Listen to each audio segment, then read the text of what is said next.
Does that make sense? Terrible at explaining things, but. Yeah, I think so. All right, let's see. All right, guys. So it took a while to explain it, but again, like a lot of things in statistics, believe it or not, the concept's pretty kind of hefty. But then in actuality, the computations you have to do is not too deep. They have to tell you a lot of stuff. They have to tell you what the sample mean is. Or they, in Section 82, they're going to give me a sample. I'm going to put it into L1. I'm going to do 1 var stats, and I'm going to figure out my own freaking X bar and S and all that kind of stuff, right? So here they got to tell me. So X bar is what? Good. That's the average of my sample. Sigma 2.5, and N was 22. But we know what? N is not big enough, but it's okay, because we know it's normally distributed. Good, so you got to look for that. Either they tell you, or the sample size is big enough. So the main trouble I think some of you guys had was figuring out what Z was. So I got to be 93% confident.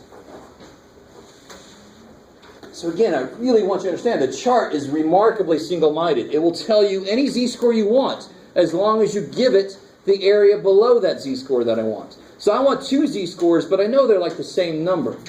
So either one I find, I'm happy. So to find that lower one, I just got to figure out what's the area below it, and then the chart will be able to tell me what it is.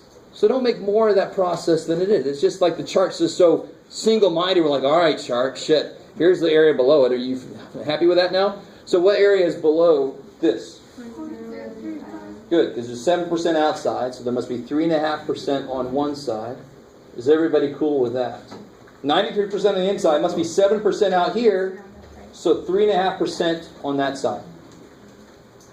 So if I look that up in the chart, the closest I can get is pretty damn close. 0.0351. And that's a z-score of 1.81. Again, I don't care about the negative sign because the plus or minus is built in. All I care about is that it's 1.81. So that's the z-score, is 1.81. And now I've got everything I need. Now it's just a plug and chug. So it's going to be X bar, give or take, this many of these.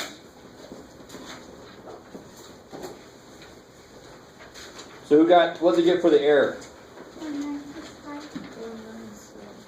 0.97?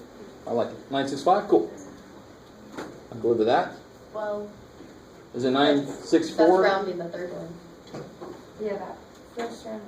I think it should, well, because actual answer is 0.9647. Yeah. So shouldn't it be 0.965? Rounded. 9647, so 96. I like it. Yeah, you got to be careful. There's that domino effect of rounding. You can't round from the below and then come up and have dominoes falling over. You just look immediately. So if it's 964, it doesn't matter what the next one is. You round it to 96 if you're rounding it to a couple places. Why am I rounding to a couple places? Because my mean is one place. So in general, just go at least one more place than your mean is. And then what do I get when I add and subtract that? 67.94. 86. And then we are 93% confident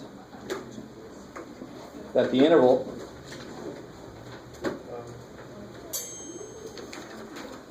(67.94 inches to 69.86 inches) contains the true mean height of men. Woo! Yes, ma'am. So we are talking right, like the inches and then what we're talking about, like height? Yes, I want you to be able to interpret in the physical situation what it is you just did. Right? Getting numbers, that makes math happy. Statistics is an application of math, so it's not happy until it knows that you know what the hell it means in the real world. Right? You want to keep stats happy. All right, we'll finish out this thing next time.